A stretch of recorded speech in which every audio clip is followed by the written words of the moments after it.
Hey YouTube, it's Boy, and like I said, I finally finished all the videos of me dueling with my Unstoppable Obelisk deck. So now I'm going to show you the actual deck build. There are some cards that you could just swap out, kind of personalize it a little bit more for your style of dueling. But personally, I think that this, how it's built so far, works really well. That I wouldn't change it unless like you absolutely have to side into something specific for a certain type of deck. Alright, so first we have our two obelisk. I was running 3 at one point, but 3 was too much. Then I ran 1, but I wasn't drawing into obelisk too often, or often enough, so I think 2 is the perfect amount. 1 Tragodia just because I had the space, and also, I'm gonna usually have at least like 3 or 4 cards in hand until I bring out Obelisk. Once I bring out Obelisk, I mean, nothing else really matters. 1 Beast King Barbaros, because, I mean, honestly, he's almost like a god card.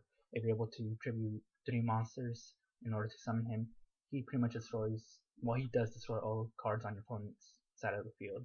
So that's an instant 3000 damage right there. Especially if you have Obelisk out on the field and him, that's pretty much this game right there.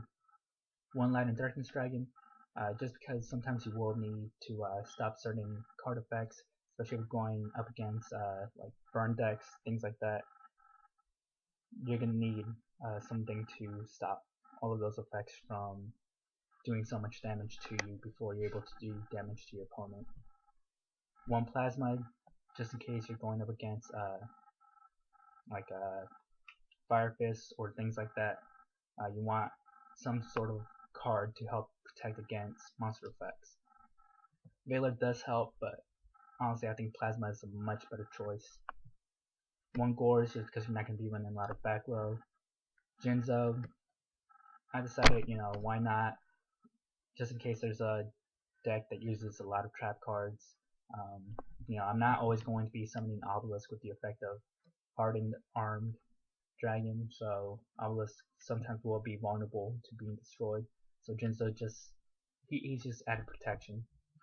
Dark Death Spirit it's a really good card because I mean you're just gonna keep bringing out Treeborn Frog. Sorry, I can't really speak right now. You're just gonna keep summoning Treeborn Frog, tributing, summon Dark Death Spirit, wipe out all of his monsters, and yeah, you will take the direct attack most likely unless you have Gorge or something like that in hand.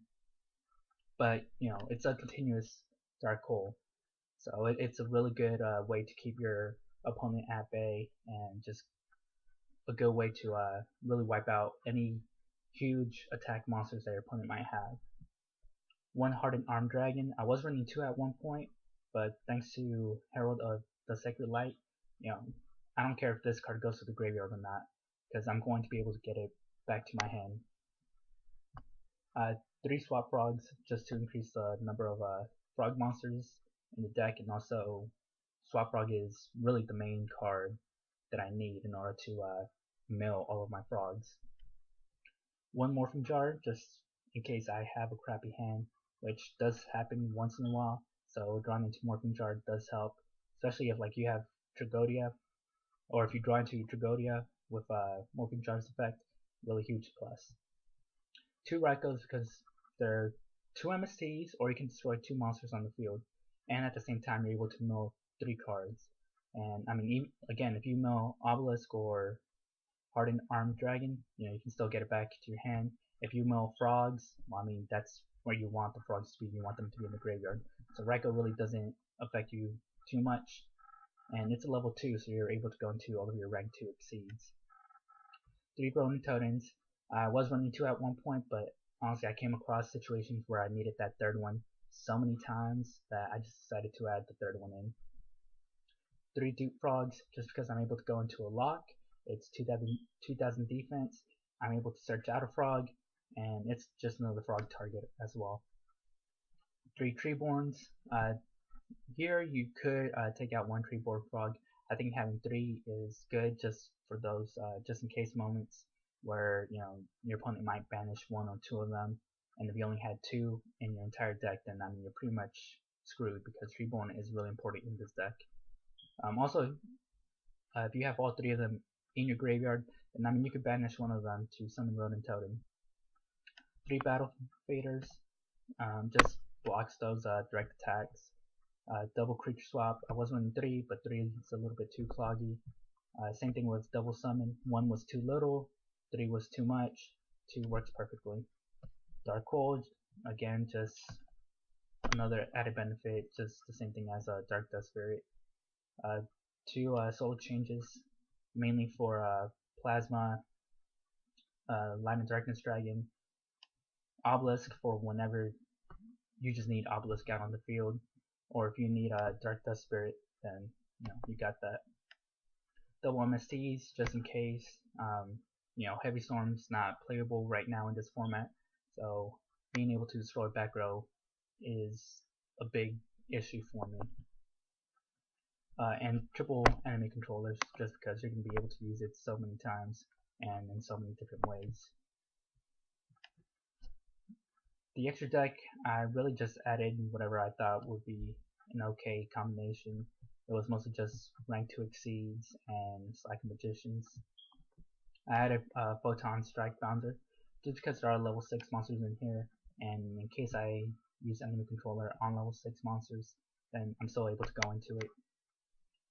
But the important cards are Herald of the Sacred Light and Gotcha Gotcha. For the side deck, I mean honestly, from this Dark Dust Spirit all the way to the MST, those are just cards that I keep flopping out to kind of test the consistency of the deck. But at this point, the main deck how it is works really well, and I just couldn't find anything else that I would want to add into the deck.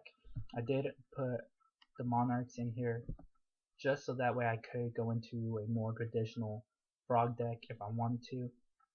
But other than that, you can really pick whatever type of side deck you want.